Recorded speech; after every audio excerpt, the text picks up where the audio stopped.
Bonjour mes frères et sœurs dans la foi. Et nous sommes déjà dans le 3e dimanche de l'Avent. Le temps de préparation s'approche.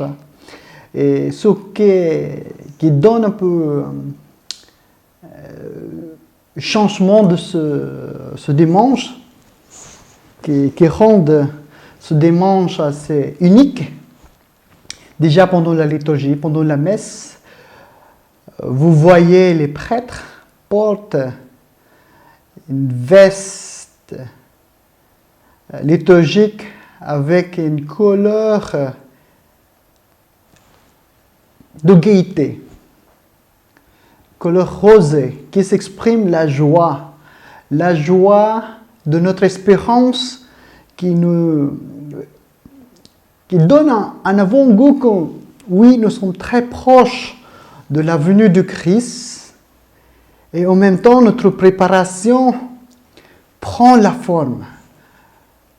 Quand je dis notre préparation, il ne faut pas comprendre dans le sens que moi je me prépare et après il n'y a pas de grâce là-dedans.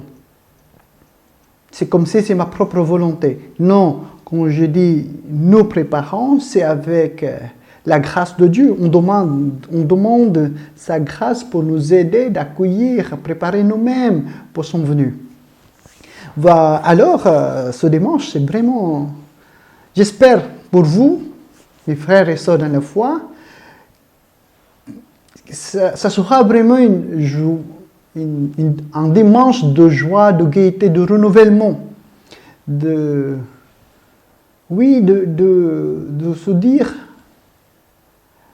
nos efforts n'est pas en vain. Comme dans les foules, dans l'évangile, demande à Jean-Baptiste, que devons-nous faire? Peut-être c'est ça la question qu'on doit poser tout au long de cet évangile, tout au long de cette préparation, disposition de nos cœurs pour la venue du Christ, à la fois dans la crèche et en même temps dans sa gloire. Nous sommes toujours contents de contempler un petit enfant, de regarder un petit enfant devant nous, nouveau-né. Et là, je crois que c'est nous qui va expérimenter cette nouvelle naissance en nous, de redécouvrir ce don que Dieu nous a donné, d'être enfant de Dieu. Avant pour commencer cette méditation de l'évangile de ce dimanche de l'Avent, dimanche de Gaudete, de joie, réjouissez-vous, dit Saint Paul, et il répète encore, réjouissez-vous dans le Seigneur. L'évangile littéraire selon Saint Luc, chapitre 3, versets 10 à 18. En ce temps-là, les foules qui venaient se faire baptiser par Jean lui demandaient « Que devons-nous faire ?» Jean leur répondait « Celui qui a 2 vêtements, qu'il partage avec celui qui n'en a pas. Et celui qui a de quoi manger, qu'il fasse de même. » Des publicains, c'est-à-dire des collecteurs d'impôts, vinrent aussi pour être baptisés. Ils lui dirent, « Maître, que devons-nous faire ?» Il répondit, « N'exigez rien de plus que ce qui vous est fixé. » Des soldats lui demandèrent à leur tour, « Et nous, que devons-nous faire ?» Il répondit, « Ne faites violence à personne, n'accusez personne à tort, et contentez-vous de votre solde. » Or, le peuple était en attente Et tous se demandaient en eux-mêmes, ces gens n'étaient pas le Christ. Jean s'adressa alors à tous. Moi, je vous baptise avec de l'eau. Mais il vient, celui qui est plus fort que moi. Je ne suis pas digne de dénouer la courroie de ses sandales. Lui vous baptisera dans l'Esprit Saint et le feu. Il tient à la main la pelle à vanner pour nettoyer son air à battre le blé. Et il amassera le grain dans son grenier. Quant à la paille, il la brûlera au feu qui ne s'éteigne pas. Par beaucoup d'autres exhortations encore, elle annonçait au peuple la bonne nouvelle. C'est intéressant de voir cet évangile, surtout le changement vers la fin, parce que à la fois, je presque dire ironique, parce qu'à la fin, il parle de jugement. Mais en même temps, il dit, il annonçait au peuple la bonne nouvelle. Le jugement, en effet, c'est une bonne nouvelle. Après, on dit, ça dépend à qui, parce que quand même, les pailles, là, ils seront brûlés. Cependant, les grains seront amassés, gardés précieusement, protégés. On va revenir dans cette dernière partie de l'Évangile. Mais tout d'abord, comme j'ai évoqué tout à l'heure, les foules, les publicains et les soldats ont la même question. Ils sont tous baptisés par Jean, le baptême de l'eau. Cependant, ils n'ont pas la même réponse. Peut-être cela veut dire aussi, pendant ce temps de préparation, nous avons des désirs, nous avons des prières que nous voulons accomplir.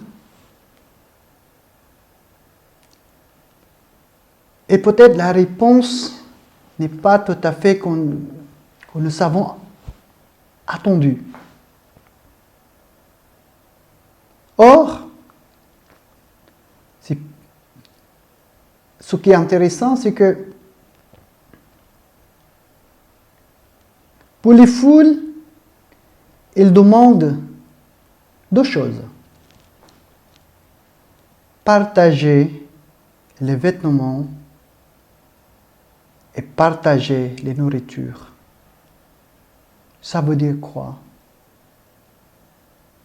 Ils demandent un partage. Pour les collecteurs d'impôts, ils demandent une certaine justice, d'honnêteté, de ne pas aller plus loin de ce qui était fixé. Pour les soldats, ils demandent trois choses. De ne pas faire violence à personne, de n'accuser personne à tort et de se contenter de leur solde.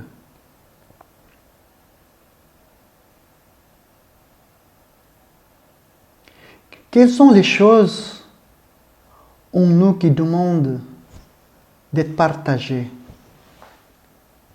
Quelles sont les choses qui demandent en nous de la justice et de la vérité? Et quelles sont les personnes qui réclament une tendresse? qui doit avoir honte de la vérité.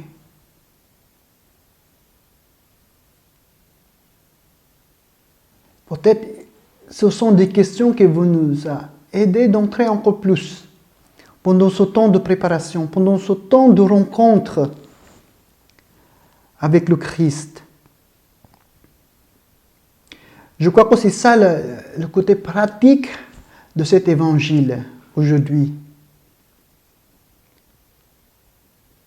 Et puis, la deuxième partie de l'évangile, c'est grand silence, tout le monde Nathan, il pense que Jean est le Christ. Or, Jean, comme vous avez entendu la semaine dernière, j'ai parlé sur le rapport entre la voix et la parole. Jean étant la voix, le serviteur inutile, celui qui est devenu pour que Jésus-Christ grandisse, prend sa place. Là, à nouveau, Jean montre son humilité. Déjà, il compare son baptême, qui est à la base matérielle de l'eau, de purification, de conversion, et celle de Jésus-Christ, de l'Esprit Saint et de feu. C'est aussi une purification. L'autre, une purification de nos péchés, conversion et repentance. Et la deuxième purification, celle de feu, c'est la purification pour fortifier notre foi, d'accepter d'être enfant de Dieu. Et cela ne veut pas dire qu'il n'y a pas de travail derrière. D'accepter aussi de purifier notre cœur de notre orgueil et d'avoir cette patience que la conversion prend un certain temps. Ce n'est pas parce que nous voulons changer notre vie aujourd'hui, maintenant, que ça va se faire dans un instant. Mais non. Je crois que c'est ça, cette préparation, cette baptême de Christ, d'être devenir enfant de Dieu par l'Esprit Saint. Et c'est pour cela que ce travail de l'Esprit Saint en nous se donne le poids. Nous sommes des grains de blé aux yeux du Seigneur. Et ceux qui ne sont pas importants, qui ne sont pas encore entrés dans cette volonté du Père en nous, il faut les couper. Il faut les laisser partir.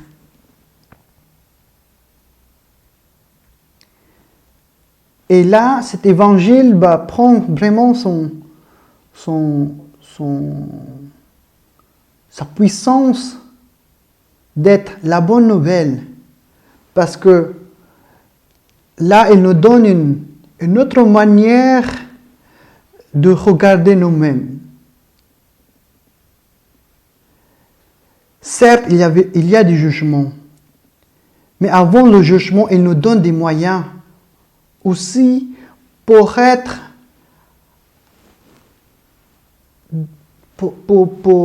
entrer dans ce royaume, pour devenir les grains dans son grenier, et pour qu'on puisse brûler, tailler, couper tous les obstacles dans notre sainteté. Et j'espère que cet évangile va vous aider à discerner les lieux qui besoin encore de travailler, besoin encore de donner au Christ. Des lieux dans notre cœur qu'on doit être patient, qu'on doit être honnête et humble. Voilà mes frères et sœurs pour ce dimanche de Gaudete. J'espère que cet évangile vous aide vraiment d'entrer dans votre cheminement vers la sainteté. Que Dieu vous bénisse et vous garde tout au long de cette dimanche de l'Avent, de ce dimanche de l'Avent, avec joie et grâce. Ciao!